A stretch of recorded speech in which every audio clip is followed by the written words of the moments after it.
సీఐని suspend చేస్తే ప్రాణాలు తిరిగొస్తాయా అని వైసీపీ నేత వైవి సుబ్బారెడ్డి ప్రశ్నించారు.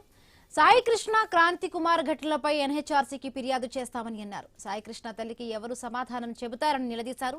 మనిషి లేకున్నా ఈ నెల 29లోగా కోర్టులో ప్రవేశపెడతామని పోలీసులు చెప్పడం హాస్యాస్పదంగా ఉందని వైవి సుబ్బారెడ్డి అన్నారు.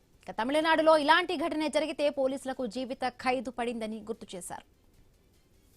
ఏదైతే పీడీఎస్ స్కీమ్ కింద ఇచ్చే రైస్ని ఏ విధంగా బ్లాక్ మార్కెట్లో అమ్ముతున్నారు, దీనిపై కూడా సమగ్రంగా దర్యాప్తు జరపాలి. అదేవిధంగా వైఎస్ఆర్ కాంగ్రెస్ పార్టీ అధికారంలో ఉన్నప్పుడు లిక్కర్ పాలసీ కానీ, శాండ్ పాలసీ కానీ ఇటువంటి ఇది లేకుండా ఉండాలని చెప్పి గవర్నమెంట్ షాప్స్ ద్వారా లిక్కర్ అమ్మించే కార్యక్రమం చేసింది.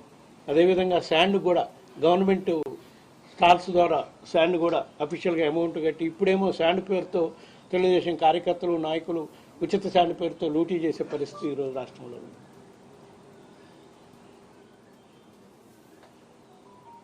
ఏ కాకుండా ఇంకొక అంశం, గత ప్రభుత్వం అధికారంలో ఉన్నప్పుడు రకరకాల స్కామ్స్ జరిగినాయని వాళ్ళపైన కేసులు పెట్టడం జరిగింది. తెలుగుదేశం పార్టీ నాయకులపై, మరి ముఖ్యంగా నారా చంద్రబాబు నాయుడు గారిపై కూడా కొన్ని కేసులు పెట్టడం జరిగింది. ఏసీబీ కేసులు కానివ్వండి, సిబిసిఐడి కేసులు కానివ్వండి, ఎస్పెషల్లీ స్కిల్ డెవలప్మెంట్లో, తర్వాత లిక్కర్ పాలసీ దీంట్లో, శాండ్ మైనింగ్లో. ఆ కేసులన్నింటినీ కూడా ఈ ప్రభుత్వం, కూటమి ప్రభుత్వం అధికారంలోకి వచ్చినాక వాళ్ళకు వ్యతిరేకంగా ఉన్న కేసులన్నింటినీ కూడా క్లోజ్ చేసే కార్యక్రమం చేస్తుంది.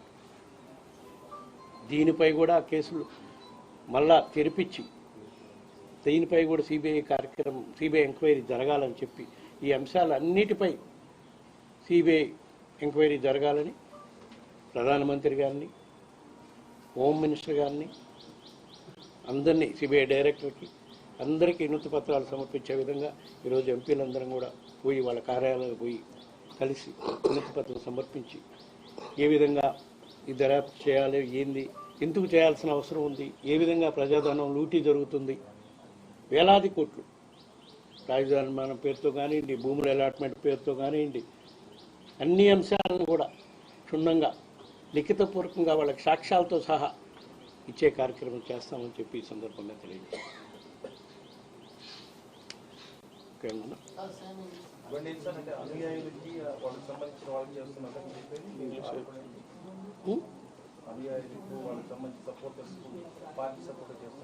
ఏంది ఎవరు పోయినా అలాట్ చేస్తున్నారు, అనుమానాలే కావాల్సిన పనులే. ఎవరు పోయినా అలాట్ చేస్తున్నారు. 99% లోపాయకారిగా వాళ్ళతో వ్యవహారం చేసుకుంటున్నారు. వాళ్ళ అనుమానాలు కూడా ఉన్నారు. మేము గొడవ చేయడం ద్వారానే ఉర్సా అనే ఒక క్యాన్సిల్ చేశారు. Shell company. Yeah English